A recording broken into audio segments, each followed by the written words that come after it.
Assalamualaikum warahmatullahi wabarakatuh. Halo, selamat pagi anak-anak. Bagaimana kabarnya hari ini?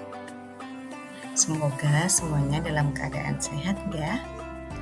Nah anak-anak, kembali lagi bersama Bu Aini dalam pembelajaran PAI Asyik. Pada kesempatan kali ini, Bu Aini akan menyampaikan materi Ayo berwudu dengan benar. Mari disimak baik-baik ya anak-anak ya. Nah anak-anak, sebelum kita memulai pembelajaran pada pagi hari ini, alangkah baiknya kita berdoa terlebih dahulu. Bismillahirrahmanirrahim. Rabbi zidni ilma warzuqni fahma. Amin ya rabbal alamin. Anak-anak, semoga dengan membaca doa tadi kita menambahkan keberkahan dan ditambahkan ilmu yang bermanfaat. Amin. Adapun tujuan pembelajaran pada pagi hari ini yaitu yang pertama, menyebutkan cara bersuci dari najis dan hadas dengan benar. Yang kedua, menyebutkan hikmah bersuci dengan tepat. Dan yang terakhir adalah mempraktikkan wudhu dengan benar. Anak-anak, sebelum kita mulai pembelajaran, mari kita tepuk wudhu terlebih dahulu ya. Lakukan dengan semangat. Tepuk wudhu. Baca bismillah sambil cuci tangan. Kumur-kumur basuh hidung, basuh muka. Tangan sampai ke siku, kepala dan telinga. Terakhir basuh kaki lalu doa. Amin. Kita ulang sekali lagi ya. Tepuk wudhu. Baca bismillah sambil cuci tangan. Kumur-kumur basuh hidung, basuh muka. Tangan sampai ke siku, kepala dan telinga. Terakhir basuh kaki lalu doa. Amin. Baik anak-anak, luar biasa sekali. Anak-anak, langsung Bu ini mulai ya. Yang pertama adalah pengertian dari wudhu. Apa itu wudhu? Ada yang pernah mendengar atau melakukan? Iya, betul sekali anak-anak. Jadi wudhu itu artinya bersuci dengan air. Wudhu merupakan salah satu syarat sah sholat. Jadi kalian sebelum sholat harus wajib wudhu terlebih dahulu. Karena wudhu itu merupakan salah satu syarat diterimanya sholat. Dengan berwudhu kita menjadi suci. Wudhu bertujuan untuk menghilangkan hadas kecil. Jadi anak-anak, kalau kita sholat menghadap Allah Subhanahu wa Ta'ala itu harus dalam keadaan suci. Salah satunya dengan menghilangkan hadas kecil. Dengan cara apa anak-anak? Dengan cara berwudhu.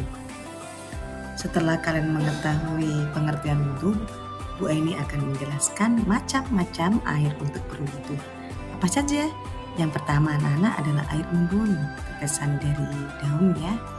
Kemudian air hujan, ada air sungai, ada air sumur, ada air laut, ada air salju, ada air terjun. Ini merupakan macam-macam air yang bisa kalian gunakan untuk berwudhu. Biasanya kalian menggunakan air apa? Air sumur. Ya, air PDAM juga bisa. Ada yang menggunakan sumur bor. Jadi kan biasanya menggunakan air sumur ya, atau air PDAM yang juga diperbolehkan sah untuk berwudhu. Nah, anak-anak, selanjutnya adalah syarat sah wudhu. Mari kita pelajari syarat sah wudhu. Yang pertama adalah beragama Islam. Yang kedua, dapat membedakan mana yang benar dan mana yang salah atau memayis anak-anak ya. Jadi orang ini atau kalian dapat mengetahui, oh ini perbuatan benar, ini perbuatan yang salah. Yang ketiga, menggunakan air suci yang mensucikan. Dan yang keempat, mengetahui tata cara wudhu yang benar yang nanti akan Bu Aini bahas setelah ini. Nah anak-anak, setelah kalian mempelajari tentang syarat sah wudhu, berikut Bu Aini akan menjelaskan tentang rukun wudhu. Mari kita pelajari rukun wudhu berikut ini. Yang pertama adalah niat. Bagaimana niatnya? Nawaitul wudhu'a li raf'il hadatsil asghari fardhun lillahi ta'ala. Coba nanti dihafalkan di rumah ya anak-anak ya. Yang kedua, membasuh muka. Yang ketiga, membasuh kedua tangan sampai ke siku. Yang keempat, mengusap sebagian kepala. Yang kelima, membasuh kedua kaki sampai mata kaki.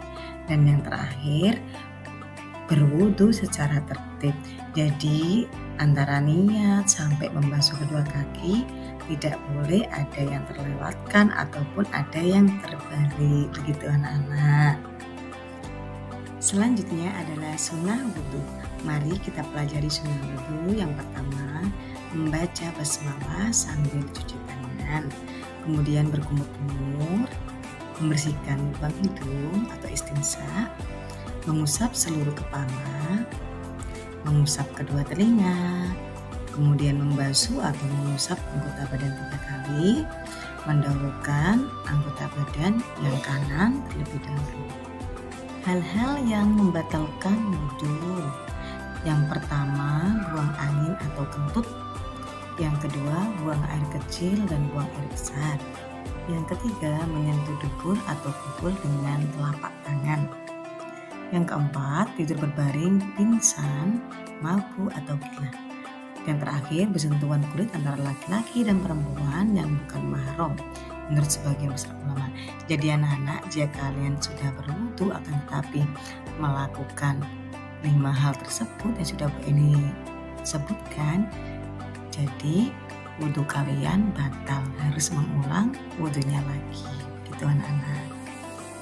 Tata cara wudu yang pertama, membaca bismillah sambil membasuh telapak tangan. Kalian bisa perhatikan gambar yang Bu Aini tampilkan ya anak-anak ya. Yang kedua adalah berkumur-kumur. Yang ketiga, membasuh lubang hidung atau istinsya. Yang keempat, membasuh muka disertai dengan niat. Yang kelima, membasuh kedua tangan sampai ke siku.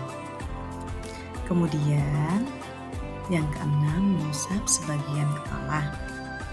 Yang ketujuh, membasuh kedua telinga. Yang kedelapan, membasuh kedua kaki sampai mata kaki. Dan yang terakhir, berdoa setelah wudu.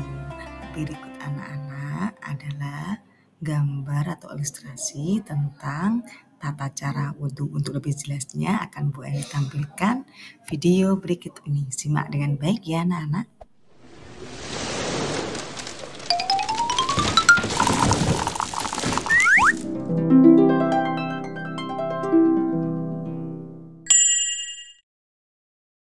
Pertama, kita berniat wudhu dan membasuh kedua telapak tangan kita. Yang kedua adalah berkumur.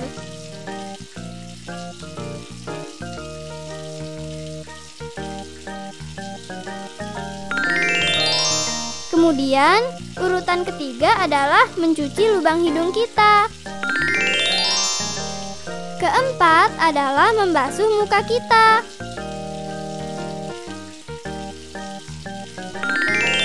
Urutan kelima adalah membasuh dan menyapu kedua tangan kita sampai siku. Dahulukan tangan kanan, kemudian tangan kiri. Yang keenam adalah membasuh dan menyapu sebagian kepala kita dengan air. Kemudian, urutan ketujuh adalah membasuh dan menyapu kedua telinga kita dengan air, baik telinga luar maupun dalam. Dan yang kedelapan adalah membasuh kedua kaki kita sampai mata kaki. Dahulukan kaki kanan, kemudian kaki kiri.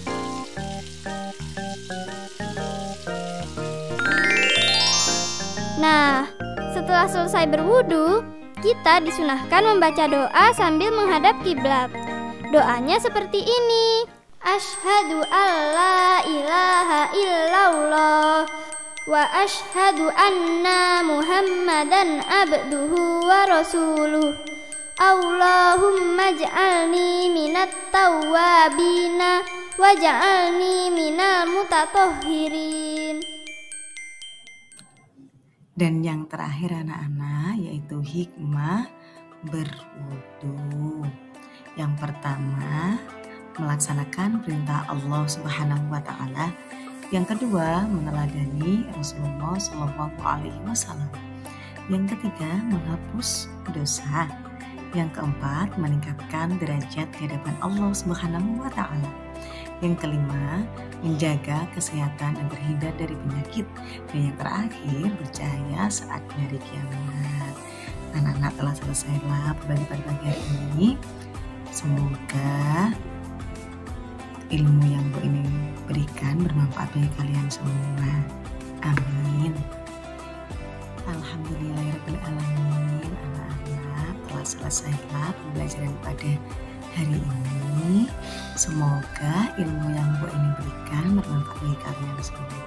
Sampai jumpa kembali di pertemuan berikutnya. Terima kasih banyak. Wassalamualaikum warahmatullahi wabarakatuh.